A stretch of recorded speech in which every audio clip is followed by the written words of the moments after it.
خواتین و حضرات کو عارف کسانہ کے چینل پر خوش آمدید اور آپ کا خیر مقدم ہے۔ آج کا ولاگ جو ہے وہ ورک پرمٹ کے حوالے سے ہے۔ جن لوگوں کے پاس اس وقت ورک پرمٹ ہے اور مستقبل میں انہوں نے ایکسٹینڈ کروانا ہے، یا وہ لوگ جو مستقبل میں سویڈن کا ورک پرمٹ لینا چاہتے ہیں، ان سب کے لیے یہ ولاگ بہت ہی اہم ہے۔ وہ اس حوالے سے کہ حال ہی میں آپ کو پتہ ہے کہ سویڈن میں قانون بن گیا ہے کہ ورک پرمٹ لینے کے لیے سویڈن کی جو یہاں کی اوس سیلری ہے، میڈین سیلری، اس کا جو ہے وہ 90% کم از کم تنخواہ ہونی چاہیے، جو تقریباً جو ہے وہ 33,500 سویڈش کرون بنتی ہے۔ اور بہت سے ایسے پیشے یا شعبے ہیں جہاں پہ اتنی تنخواہ نہیں ہے جس میں لوگ کام کر رہے ہیں، یا مستقبل میں جن شعبہ جات میں لوگوں کو کام مل سکتا ہے، تو ان کے لیے بہت پریشانی تھی۔ اس پریشانی کا کافی حد تک حل جو ہے وہ مائیگریشن ایجنسی نے 20 مارچ کو 81 ایسے پیشے یا پروفیشنز کی لسٹ جاری کی ہے کہ اگر ان کی تنخواہ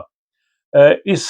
جو اعلان کردہ تنخواہ ہے یعنی 33,500 یا 90%، اس سے کم ہو تب بھی ان کو ورک پرمٹ مل سکے گا۔ تو ان لوگوں کے لیے یہ بہت ہی اچھی خبر ہے، اور ان تمام جو پیشے ہیں یا شعبے ہیں ان سب کی تفصیل جو ہے وہ آج کے اس ولاگ میں آپ کی خدمت میں پیش کی جائے گی۔ آپ جانتے ہیں کہ یہ حکومت نے اب فیصلہ کر لیا ہے، اور کچھ لوگوں نے اس حوالے سے یہ سوال بھی کیا کہ اب جو 90% تنخواہ کا قانون نافذ ہو گیا ہے، تو اگر کسی نے ابھی جون سے جب یہ لاگو ہو جائے گا فیصلہ، تو اگر اس کے بعد اگر کسی نے اپنا ایکسٹینڈ کروانا تو کیا اس پر بھی یہ قانون نافذ ہوگا؟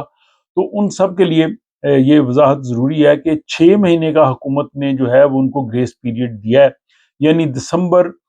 2026 تک۔ اگر آپ کے پاس اس وقت ورک پرمٹ ہے اور پھر آپ نے اس کو ایکسٹینڈ کروانا ہے،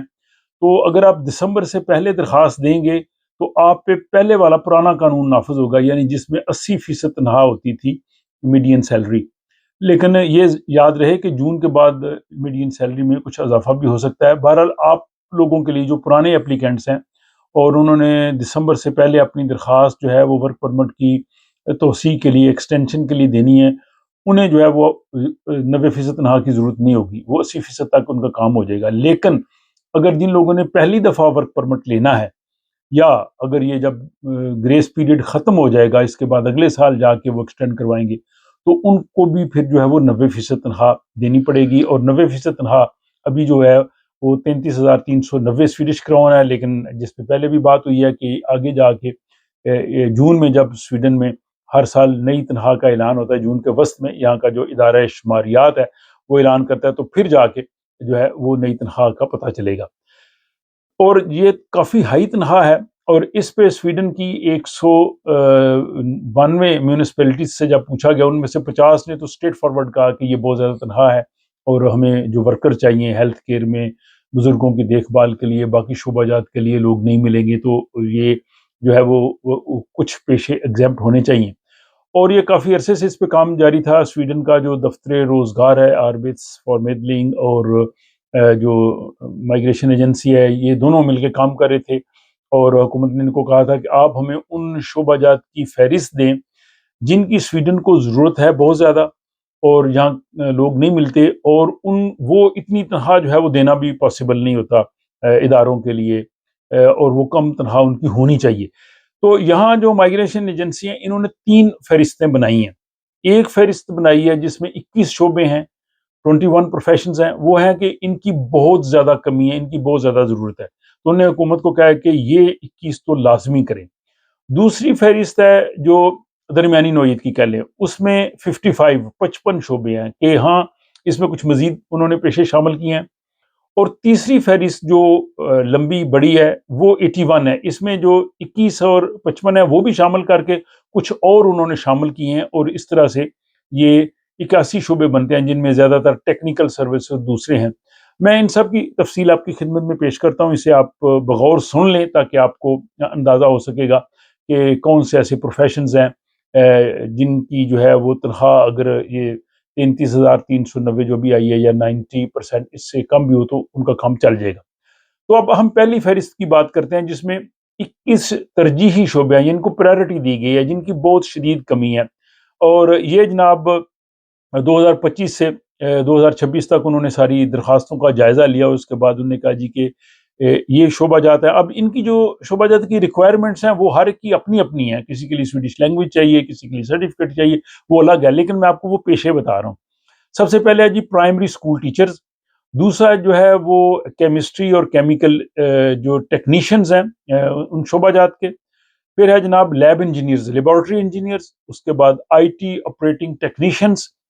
اور اس کے بعد جناب 5ویں نمبر پہ آئیے I T support technicians. Number 6 system administrators. Number 7 network اور سسٹم ٹیکنیشینز. نمبر 8 باورچی اور کولڈ بفے کیفے جو چیزیں بناتے ہیں کیفیٹیریاز وغیرہ میں وہ لوگ. اور نمبر 9 آئے گا ہیڈ ویٹرز اور جو ویٹرز ہیں جو ریسٹورنٹس وغیرہ میں کھانا وغیرہ سرو کرتے ہیں. 10ویں نمبر پہ آ گئی ہوم کیئر اور بزرگوں کی دیکھ بھال کرنے کے اسسٹنٹ, یعنی اسسٹنٹ نرسز یا جو اولڈ ہاؤسز میں جو کیئر کرنے والے لوگ ہوتے ہیں وہ. 11واں آ گیا جی نرسنگ اسسٹنٹس. 12واں آ گیا جی مالی اور باغبانی کے ماہرین جو جہاں پہ گارڈننگ کا کام کرتے ہیں, ہارٹیکلچر کا کام کرتے ہیں وہ. اور نمبر 13 پہ وہی آ گیا جو گارڈنرز ہیں اور لینڈ اسکیپس, زمین وغیرہ کو ہموار کرنا ہے یا اسی باغبانی کے شعبے سے متعلقہ لوگ ہیں. اور اس کے بعد جناب 14ویں نمبر پہ آ گیا جو اینٹیں لگانے والے راج مزدور ہیں جو کنسٹرکشن میں کام کرتے ہیں بیسیکلی وہ لوگ, ٹائلنز وغیرہ لگانے والے. اور 15ویں نمبر پہ آ گئی ویلڈرز اور فریم کٹرز جو ویلڈنگ کا کام کرتے ہیں وہ لوگ. 16ویں نمبر پہ آ رہا ہے اسٹرکچرل اسٹیل ورکر جو اسٹیل کا کام کرتے ہیں, اسٹیل کے جو فریمز وغیرہ بنتے ہیں, ڈھانچے وغیرہ بنتے ہیں, ان کو جو بناتے ہیں. 17واں نمبر ہے جی گاڑیوں کے میکینک اور ریپیئر کرنے والے, تو ان کی بھی بڑی مانگ ہے. 18واں آ گیا جی مشینری کے مینٹیننس میکینکس, ان کی ضرورت ہے. 19 آ گیا کہ بجلی کی تقسیم کے الیکٹریشنز, یعنی وہ بجلی کے کام کرنے والے ڈسٹریبیوشن الیکٹریشنز کہہ لیں. اور 20ویں نمبر پہ پروسیس کنٹرولر اور آپریٹنگ ٹیکنیشینز, یہ بھی ٹیکنیکل شعبے ہیں آپ جانتے ہیں. اور 21 نمبر پہ ہے ٹیکسی ڈرائیورز, لیکن ٹیکسی ڈرائیورز زیادہ ہیں اسٹاک ہوم کے لیے اور اپر نورلانڈ کے لیے جہاں ان کی زیادہ ضرورت ہے. یہ 21 شعبے جو ہیں مائگریشن ایجنسی نے آر بی ایس فارمیڈ لنک کے ساتھ مل کے جو فہرست ہے, یہ کہتے ہیں ان کی شدید ضرورت ہے, ان کو جو ہے وہ پہلی ترجیح پہ حکومت کو ایگزیمپٹ کرنا ہے. یہ حکومت کو انہوں نے سفارشات بھیجی ہیں, فائنلی حکومت نے ہی کرنا ہے, لیکن ظاہر ہے جب کوئی اس پہ اتنا کام کر کے دے تو حکومت عمومی طور پہ ان کو ایکسیپٹ کر لیتی ہے. اور ان لوگوں میں ان شعبہ جات میں اگر لوگوں نے اپنا ورک پرمٹ لینا ہے, سویڈن آنا ہے, تو انہیں چاہیے کہ ان کی متعلقہ جو ایجوکیشن ہے, سرٹیفکیشن ہے, وہ بہت ضروری ہے. ہر شعبے کا ایک الگ الگ, آپ کو پتہ ہے ہنر کا جو ایک تعلیم ہوتی ہے, اس کا پیشہ ورانہ جو ہوتا ہے سارا وہ ہونا چاہیے. اچھا, اس کے بعد جناب آگے دوسرے شعبے جو 55 فہرست ہے جس میں 55 انہوں نے رکھے ہیں. اس 55 میں 21 تو یہی ہیں جو میں نے آپ کو بتائے ہیں. ان کے علاوہ باقی جو ہیں ان کی میں آپ کو فہرست بتاتا ہوں تاکہ آپ کو یہ اندازہ ہو جائے گا کہ وہ باقی کون کون سے شعبے ہیں. تو اس میں جناب آ جائیں گے باقی تعلیم اور ریسرچ کے جو شعبہ جات ہیں, جس میں جو اسکول ٹیچرز ہیں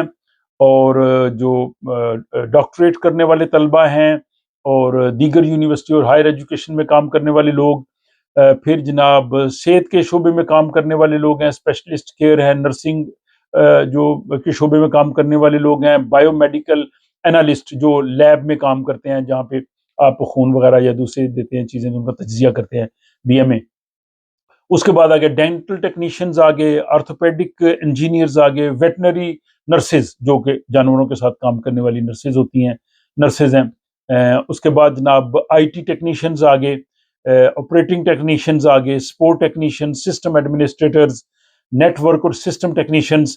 اور کیمسٹری اور اس کے شعبہ جات کے حوالے سے. پھر جناب تعمیرات کا شعبہ ہے, اس میں پلمبرز ہیں, اور اس کے بعد کنکریٹ کا جو کام کرنے والے وہ لوگ ہیں. اس کے علاوہ تعمیراتی کارکن ہیں, کنسٹرکشن ورکرز جو وہاں پہ مزدور ہوتے ہیں کہہ لیں, انسولیشن ورکرز جو انسولیشن کے شعبے میں کام کرنے والے, بلڈنگ وینٹیلیشن اور اس میں جو میٹل کا ورک وغیرہ ہوتا ہے وہ کرنے والے لوگ ہیں. پھر جناب شیٹ میٹل ورکرز ہیں, اس کے علاوہ ویلڈرز ہیں, اور اسٹیل اسٹرکچر جو اس پہ پہلے بھی بات ہوئی ہے, اور صفائی اور سینیٹیشن ورکر یعنی جو صفائی کا کام کرنے والے ہیں ان کی بھی ضرورت ہے, وہ بھی انہوں نے اس میں شامل کیا ہے. اس کے علاوہ جو اپنا بجلی کے شعبے میں کام کرنے والے انڈسٹریل ٹیکنیشینز ہیں, ڈسٹریبیوشن انجینئرز ہیں, الیکٹریکل اور الیکٹرانک کے آلات کے ساتھ کام کرنے والے ہیں لوگ، گاڑیوں کے مکینک ہیں، مشینوں کی مرمت کرنے والے، مختلف مشینوں کے ساتھ کام کرنے والے لوگ ہیں۔ پھر میٹل ورکنگ مشین سیٹرز ہیں، آپریٹرز ہیں، کیمیکل انڈسٹری کے ساتھ کام کرنے والے لوگ ہیں، اور اس کے بعد جناب گوشت اور مچھلی کی صنعت میں جو مشینیں ہوتی ہیں وہاں پہ کام کرنے والے، مشینوں کے ساتھ جو گوشت بنا رہے ہوتے ہیں وہ لوگ، اور اس کے علاوہ جو ہے وہ سرفیس ٹریٹمنٹ مشین آپریٹرز ہیں، کاسٹرز ہیں، اس کے علاوہ جناب آپریٹنگ ٹیکنیشین اور پروسیس کنٹرولرز ہیں، دیگر پروسیس کنٹرولرز ہیں، پھر ہیڈ شیف ہیں، شیف جو کام کرتے ہیں کچنز وغیرہ میں، اور ان کے ساتھ جو باقی کھانا پکانے والے لوگ، باورچی وغیرہ، ویٹر، اور بیکری کے شعبے میں کام کرنے والے بیکرز، پیسٹری بنانے والے لوگ، اور قصاب جو گوشت بناتے ہیں وہ، گوشت کاٹنے والے، truck drivers, security guards and security officers اس شعبے میں، پھر جناب executive secretaries, C O assistants, safety inspectors جو دھیان رکھتے ہیں کہ جو بلڈنگز وغیرہ میں سارا سلسلہ ٹھیک رہے، باغبانی کے ماہرین، اور اس کے علاوہ جناب زمینوں کے ساتھ کام کرنے والے لوگ، مویشی پالنے والے اور ان کی دیکھ بھال کرنے والے، یعنی مویشیوں کو ان کے بریڈرز، کیئر ٹیکرز، یعنی ڈیری فارمز میں کام کرنے والے لوگ، جنگلات کے کارکن، فارسٹری، تو فارسٹ کے شعبے میں کام کرنے والے لوگ وہ بھی جناب ان کو چاہیے۔ اور اس کے علاوہ جو ہے اگر مزید اس میں فہرست میں نظر ڈالتا ہوں، اگر کوئی ایسے کو رہ گئے ہوں تو وہ بھی میں آپ کی خدمت میں پیش کرتا ہوں۔ تو وہ اس میں انسولیشن ورکرز پہ ہم نے بات کر لی ہے، ڈینٹل ٹیکنیشین پہ میں، اور آرتھوپیڈک پہ بھی بات ہو گئی ہے، اور جناب پلمبرز وغیرہ۔ تو اس میں صفائی والے بھی ہیں، اس میں سارے ٹیکنیکل شعبے نہیں ہیں، جیسے صفائی والے، گوشت بنانے والے، اور جو ہے وہ باغبانی والے، ویٹرز، یہ سارے جناب ان کو چاہیے۔ یہ ایک لمبی فہرست ہے، اور اب حکومت کو انہوں نے، میں نے بتایا شروع میں 3 فہرستیں دی ہیں، 21 شعبے، اگر وہ حکومت نے 21 شعبوں کو سلیکٹ کیا تو وہ ہو جائیں گے۔ اس کے بعد 55 ہے، 55 ہے، اس میں 21 پلس اور ہیں، اور اس کے بعد 81 کی فہرست ہے جس میں یہ ساری چیزیں۔ تو اس ساری فہرست پہ اگر آپ نظر دوڑائیں تو یہ وہ کام ہے جن کی سویڈن میں ضرورت ہے، اور ان میں اکثر کام ایسے ہیں کہ جن کی تنخواہ جو ہے وہ 33,000 تک نہیں ہوتی، لیکن ان کی سویڈن کو ضرورت ہے۔ اور یہ کئی میں نے ولاگز میں کہا کہ سویڈن کو اعلیٰ تعلیم یافتہ لوگوں کی، آئی ٹی انجینئرز کی، ڈاکٹرز کی، اور جو ہے وہ باقی انجینئرز کے علاوہ ان شعبوں میں کام کرنے کی ضرورت ہے۔ بزرگوں کی دیکھ بھال کے لیے مالی بھی چاہیے، یہاں صفائی کرنے والے لوگ بھی چاہیے، ریسٹورنٹ میں کام کرنے والے لوگ بھی چاہیے، بیکری میں کام کرنے والے لوگ بھی چاہیے، ویلڈرز بھی چاہیے۔ تو یہ جناب ساری فہرست ہے۔ اب اس حوالے سے جو ہے وہ آپ اپنی پریپریشن کریں، مستقبل میں اگر آپ ورک پرمٹ لینا چاہتے ہیں جہاں سویڈش لینگویج کی ضرورت ہے، آپ کی اگر لینگویج ساتھ ہوگی، اور سرٹیفکیشن، اگر آپ یہاں پہ فار ایگزامپل مالی کے کام کا بھی اپلائی کریں گے نا، میں نے کام کرنا ہے، تو وہ آپ سے پوچھیں گے کہ آپ کے پاس کوئی سرٹیفکیٹ ہے، یا اگر آپ نے ویٹر کا کام کرنا ہے آپ کے پاس سرٹیفکیٹ ہے، یا اگر آپ کہتے ہیں جی میں گوشت کاٹنے میں بہت ماہر ہوں، ہو سکتا ہے بہت ماہر ہوں لیکن آپ کے پاس کوئی سرٹیفکیشن تو چاہیے۔ تو سرٹیفکیشن پلس جو ہے وہ اگر لینگویج ہو تو ورک پرمٹ جو ہے وہ، میں سمجھتا ہوں کہ یہ تنخواہ انہوں نے بڑھا بھی دی ہے، پھر بھی آسان ہے، یہ کافی حوصلہ افزا چیز ہے، اچھا ولاگ ہے۔ آپ بتائیں آپ کے خیال میں جو ہے وہ کیسا ہے، اپنی رائے ضرور لکھیں کمنٹ باکس میں، اور اگر آپ سمجھتے ہیں یہ انفارمیشن دوسروں کے بھی کام کا آ سکتی ہے تو ایک اچھا جیسچر ہوتا ہے، یہ ایک نیکی ہے کہ آپ اس کو دوسروں تک پہنچائیں، وہ بھی اس سے جان کے اپنے بارے میں جو ہے وہ اچھی جو ہے وہ مستقبل کا فیصلہ کر سکیں، ان لوگوں کے بھی کام آئے۔ اپنا خیال رکھیے گا، آپ سے ملاقات ہوتی ہے اگلے ولاگ۔